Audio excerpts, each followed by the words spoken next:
Yes, everyone, and welcome to Greek Talk, the premier video podcast for Greek genealogy enthusiasts. Greek Talk is hosted by Gregory Kontos, founder of Greek Ancestry, and co-hosted by Georgia Stryker-Kilman of Hellenic Genealogy Geek and Karol Kostakos-Petranek of Spartan Roots. Today, we are excited to be joined by a young historian and PhD candidate, Argyris Sakorafas. Argyris, please tell us a little bit about yourself and the topic of your PhD thesis. Hi, everyone. I'm also very excited to be here with you today. So basically, my name is Argyris. I am a PhD candidate at the Heinrich Heine University of Düsseldorf in Germany. And basically, my topic is really close to what you have been discussing also in the past Greek talks. And it focuses mostly on the experience of the Greek immigrants and the Greek immigrant journey to the United States, mostly in the early 20th century. And I'm very happy today that we'll be discussing some of my research with you. We're excited. Yeah. So tell us, this whole process of migrating, how would it start? So, where would they find their tickets? How would they go to the ports? Mm-hmm. Yeah, so that's a very good question, because if you imagine that most of the immigrants were just very poor people coming from small villages, mostly from Peloponnese, the majority of the immigrants in the early 20th century, they were from Peloponnese, right?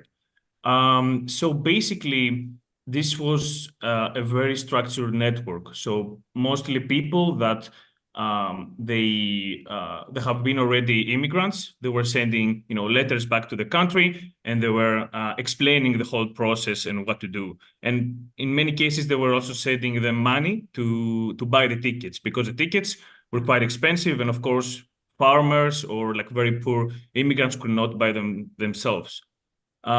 Speaking of where they found the tickets, this was mostly organized by immigration travel agencies in the main port cities, but also other big cities. So, for instance, you have big agencies in Patras, you have in Kalamata, you have in Githio, and then you can also find in smaller cities like Tripoli as well. And of course, Piraeus, which was the biggest port and the biggest immigration port in Greece. So in the question how they moved from the village to the port, of course we have to imagine that this is a period that cars did not exist, right? Or there was no bus. What they had was mules. They had horses, and there was also some train connection in the main cities of Peloponnese, already from the late 19th century. So basically, in the written materials that found, most of the immigrants are using mules to go to the big cities like Tripoli, for instance. And from bigger cities, they will take the train, and they will go either to Patras, let's say, or Piraeus, or for instance, they will go to the central station in Athens, and from Athens, of course, it's much easier to go to Piraeus. But also in other cases that the people lived closer to the ports, they could also walk for some miles, or they will just take a mule and they will just, spend some quite a few hours to reach the port. And I mean, sometimes they also had to sleep in the port for days until the ship arrives. So there are also these kind of cases. And what Carol and I had I hope that answers that. Carol and I had watched a presentation, I don't know, months ago about English passengers coming to the U.S. And one of the things that struck us was that they were talking about how in many cases, because money could be stolen, these tickets were bought in the U.S.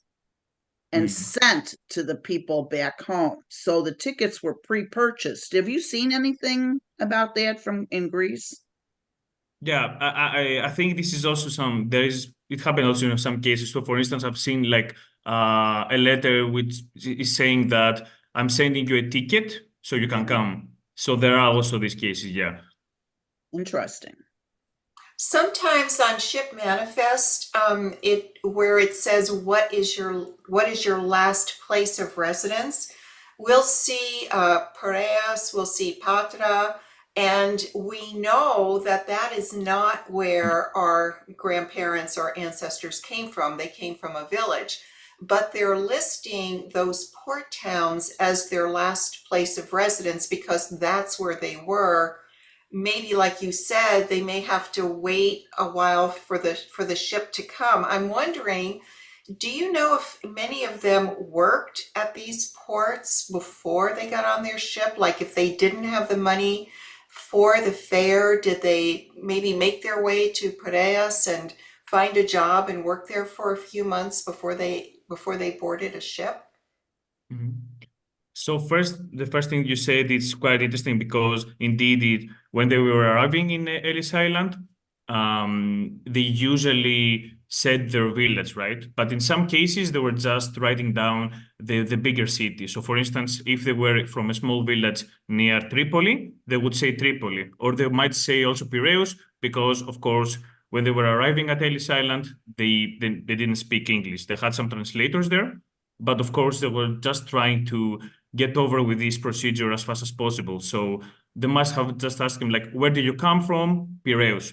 Okay, let's write Piraeus. This is also the case that, of course, you know it better than me, that in the ship manifest, there are so many mistakes about the names. And there are a lot of misspelling, right? Because they didn't know English, and when they were going there was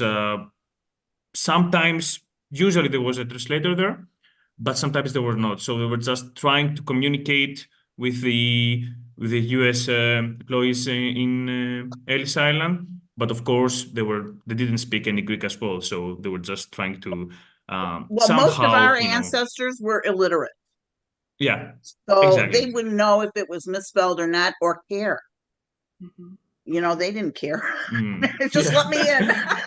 Yeah, exactly. They just wanted I mean, there was also a big procedure about like taking a medical exam there. And everybody in their memoirs or oral histories, they just say that they just want to get over with this exam really fast because they were afraid that they will just deport them back to Greece. And it was like really the worst thing that could happen to an immigrant.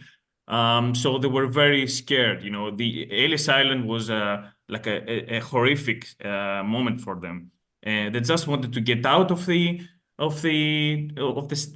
center, the detention center that they had in Ellis Island, the examination center, and just find the relatives and go to Chicago, go to Lowell, go to all the major Utah, for instance, all the major cities that they had as a destination. And to answer also the last point that you made, Carol, I think usually it was not so much the case because they would spend maximum 1 or 2 days.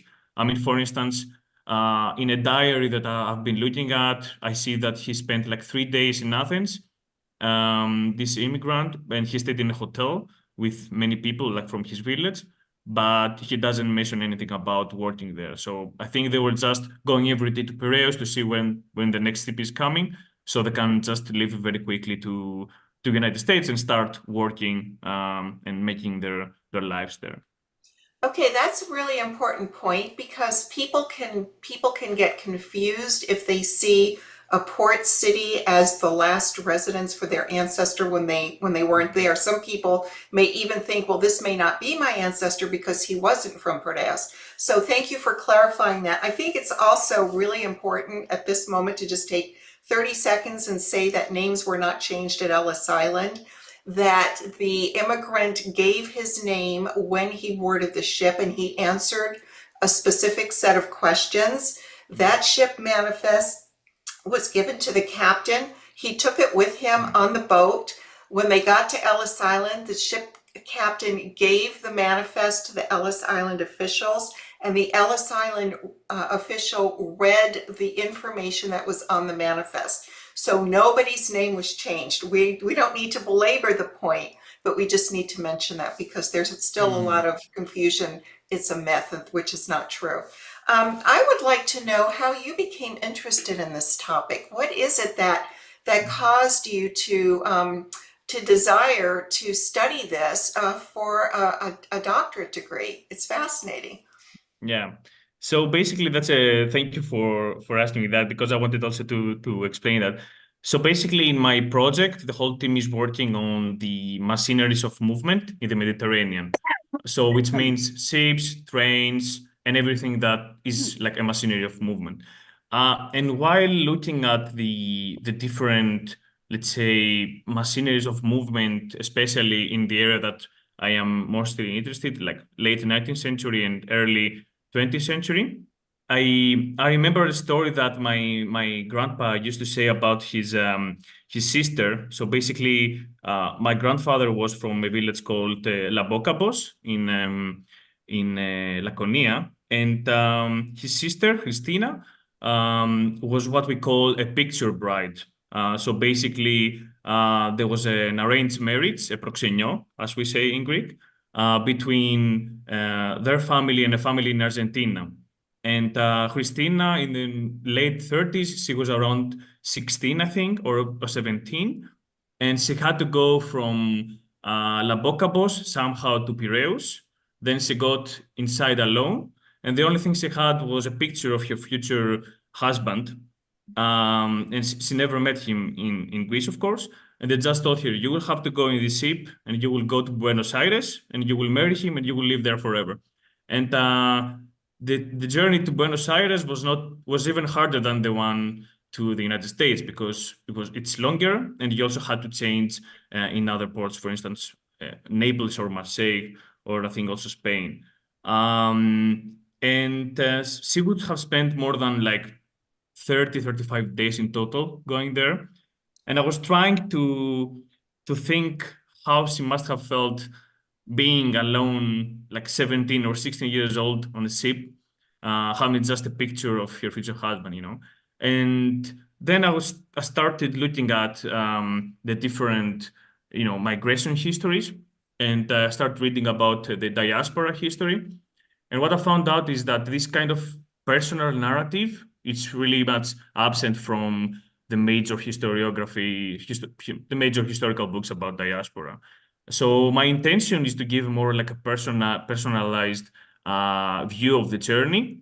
And now my goal is to base this research heavily on the personal histories of immigrants.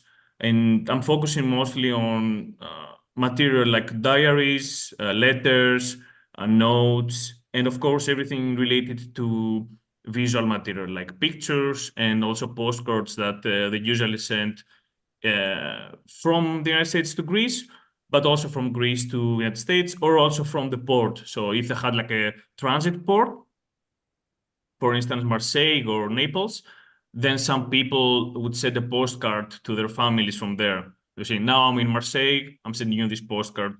And in many cases, they also discuss the conditions on the ship and the journey so far, how it has been. So yeah, this is more or less my inspiration, let's say. I have two questions. Yeah. They are irrelevant to each other. The first is, do you know how many stops a ship would usually make from Greece up to, let's say, New York? It really depends on the ship. So basically, until 1907, there was no Greek ship operating between Greece and the United States. So people had to go for sure until the major ports such as Genoa, Naples, Marseille, or Boulogne, for instance, in France, or Le Havre. So that would mean at least 3 or 4 stops and 2 different ships.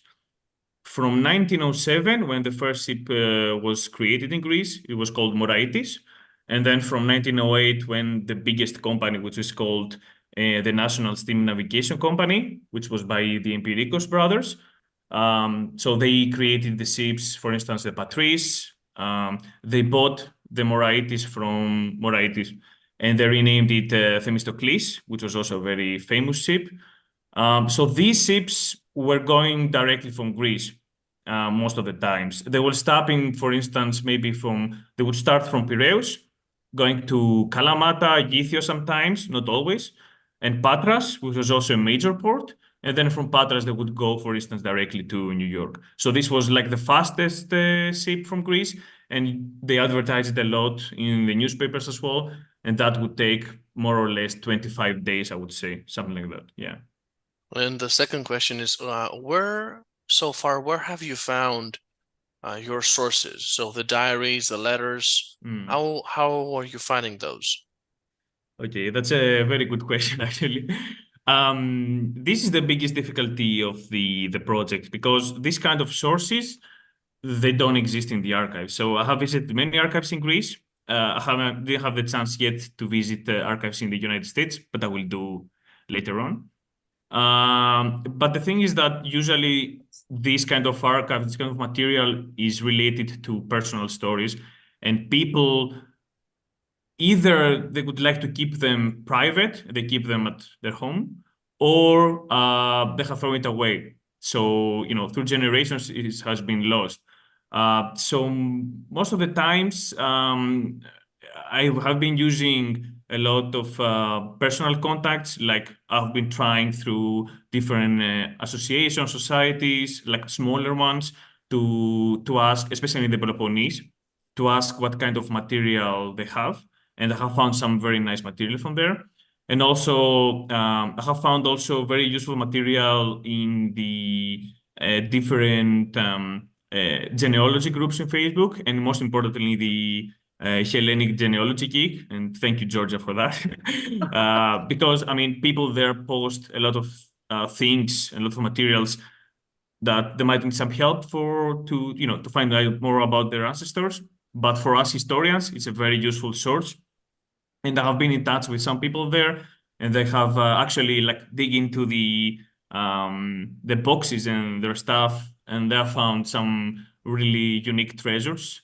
And hopefully I can, get in touch with more people that they have similar stories, and maybe they can also share some of their material and unveil their relative stories in this kind of journey. Sure, some of them don't even know what they have. Right. Exactly, yeah. Or what it is. They've got this thing written in Greek, and I don't know what that is, and just shove it aside, So very interesting. So people have been responsive when you contact them and ask for information. Yeah, I wasn't expecting it, actually. I was thinking that they will be very hesitant, or they will be afraid if there's a secret story of their families inside. But actually, I think all the people that I have been asking have been very helpful, and they're happy to to share some material. Most of them also they haven't done this procedure before, so it's also a chance for them to discover more about their ancestors. And for instance, some people that they might not speak Greek, or maybe they don't read Greek, they ask me can you please translate that for me? And of course, I send it back to them. And even if it's not related to my research so much, it's also a good chance for them to discover a bit more about their family's history. So it's both ways, quite interesting. Okay. Yeah. Carol, can you pull out that PowerPoint with the slides? Absolutely. I will certainly do that. Georgia, do you have any questions about the conditions on board? Yes, because we're all wondering about that. First of all, some of our relatives went on, like you say, non-Greek owned ships, and others went later on Greek owned ships. I assume there was some kind of a significant difference in the experience. Just because on the Greek ships, the food would be more something they were used to. Am I wrong? That is what you would expect. But the thing is that these kind of ocean liners, they were not very famous for the good quality of food. So basically, if you take any kind of memoir or oral histories, you will see that, Greeks care much about food, right? It's very important for us. And one of the things that they actually mention in all their memoirs and all the histories is about the food and how bad it was actually on the ship. There are mentions about the bread that they had to soak it on water in order to become more soft, and they could eat it. Or like there's another mention from a Greek immigrant that he's saying that they were giving us some very bad quality beans every night for 20 days. So since I arrived in the United States and until now, I've never eaten beans again in my life. So the food was one of the major actually problems on the liners, and that's why some of them were also getting some, kind of like food with them to at least for some days to survive. Yeah. Well, they brought it with them. Speaking about the conditions, aside from food, it was a very, let's say, I would say the difficulties were very much present in the journey, because there were people that they were dying on the ship, and they were just throwing their bodies in the Atlantic. Imagine that, for instance, in the ship that we're watching, the Patrice, bottom left, it could carry 1,500 immigrants, and almost 1,000 of them were in third class, so in the steerage. And that means that they were just sleeping on the floor next to each other. So the conditions were quite bad for them. Have you found any photos of them while on board? Yeah, that's actually one of the interesting points, and the interesting things that I've been looking at a lot is, we are speaking about more than almost 400,000 people in just 20 years, more or less. And many of them, they went back to fight in the Balkan Wars, or they were just coming back to get married and then back to the United States. So in terms of single journeys, it's more than 500,000. And it's very interesting that we don't have pictures on board or inside, especially from the Greek-owned ships. The number of pictures is very, very limited. There are some pictures from for instance, from the Norddeutscher Lloyd, which was a German company. But yeah, from when it comes to the Greek ones, we don't have. Yeah, that's quite interesting. Yeah, boy, we'd love to see those. Yeah. Carol here you can is see now showing. Yeah. No, go ahead. Yeah. Go ahead. No, I was just about to say that on the left you can see it's a very typical picture you will find in the Greek diaspora books. It's in the Library of Congress. And it's one of the most, let's say, famous pictures of Greek immigrants, and it's taken in Patras while they were embarking these small boats to go to the bigger ones a bit outside the port to start the journey. Yeah. And that's the old port of Patras on at the end of a Unicolau Street. You know much better. I know, yeah. Yeah. Carol, are there let's see. So these photos, are they taken like right after they disembark? Yeah, exactly. So both these pictures are taken in Ellis Island. And on the left, this is actually a very interesting picture because it's an album from an employee at Ellis Island, a US employee, who was taking different ethnic groups. And he did like an album of different ethnic groups. So this is, for instance, his depiction of Greece. And then if you see the whole album has different nationalities, which is a bit more stereotypical, I would say. But this is how he viewed the immigrants coming to the United States in the early 20th century. Yeah. And this is a very nice picture as well. So basically, this is a group of Cretan women while they were coming for the first time back to Greece to visit their homeland. And you can see their faces, how happy they are. It is the contrast of emotions, let's say, of the two different trips, the immigration journey and the return journey. Yeah. Yeah, it's pretty interesting because many of the immigrants really never came back to Greece. They never saw their homeland again. So this group must have been very, very lucky. Yeah. On this slide here, we have the contact information for Yiros. So it will also be in the notes underneath the video. Greg will post it there, but we did just want to have a slide with his name, the name of his project, and how you can contact him. So Yiros, do you want to tell people exactly what it is that you're still seeking to find? I'll leave this slide up for just a couple more minutes. Yeah, perfect. Thank you for that. Yeah, so basically, this is my work email, my university email, and people are free to also add me on Facebook and contact me there. And yeah, so basically, I'm looking at anything that is related to the journey, right?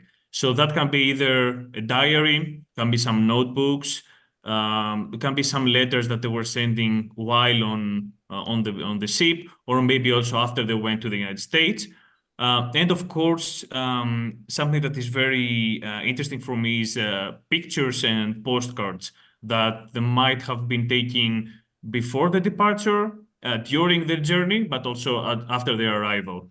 But I think this is a nice chance as well to see the immigrant story of each person in a more holistic view, let's say, because even if you see just, a letter from a ship or like a diary, it's not enough. You have to see the whole picture. So people are free to, let's say, get in touch. I will be happy to have a look. And if I can help them somehow, like translate or discover a bit more about their stories, I will be very happy to help as well.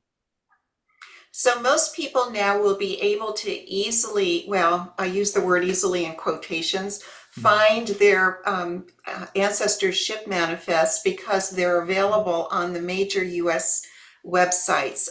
Family Search is a free site they can access on Family Search. MyHeritage has done a wonderful thing. They've taken passenger ship manifests that are normally 2 pages and they've put them into one, so that you can bring up one image and read the whole manifest across 2 pages. That's wonderful. Whenever I find a manifest on MyHeritage, I always download it, and of course on Ancestry.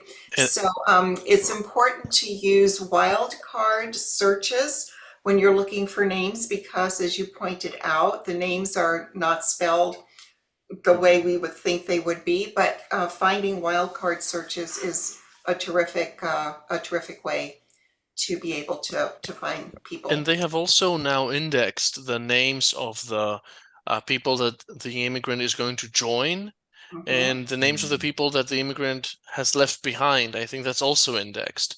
Yes. So that's really helpful. Before we close today's episode, and I feel that Georgia has something to ask. I wanted to ask you something, Argyris. So within this holistic picture and all of that, what are you mostly interested in? Like, which aspect of this experience fascinates you the most? I think the life on board. So it was not a very large period of their lives, but if you read their memoirs and if you listen to the oral histories, it seems that it has been the most important moment of their lives. So when speaking about emotions and about a ship, how it's connected to emotions, then I would say that it's a very nice expression that some historians use. It's a floating homeland for them. So life on board and how they viewed the journey, that's, I would say, the most fascinating for me. Wonderful. Yeah, that's so interesting. Georgia, what do you want to ask? I don't One want last little question. Okay. I don't have the slide in front of me that shows what your project is totally about. So let me ask this one question. Is this just about travel to the US or to other countries also, like Australia, Canada, whatever? So basically, I have decided not to focus so much on Australia, even though I have many relatives and that would be easier, to be honest, because it's a different type of immigration and it's mostly post-war. So I have decided to focus mostly in the USA because the majority of immigrants were going there. But I'm also open, and I've also included some parts about, for instance, in Mexico, because after the Immigration Act of 1924, many people were trying to go to Mexico and then illegally cross the borders. So we see how history repeats itself, right? Right. And also, like, because Argentina had this personal story, I might also include something about that. But yeah, I'm open to that. I'm not entirely focusing on the United States, but I think it will be the major part of That it. region. Yeah. Okay. Great. Well, this is very exciting. Yeah. We wish you so much luck, and we are looking forward to seeing the final product and even updates as you go along. Yeah, We would love of to course. know how it's going. I'll be very happy to. Yeah. Thank you. Great. Thank you everyone for attending today, and we will be back soon with another Greek Talk episode.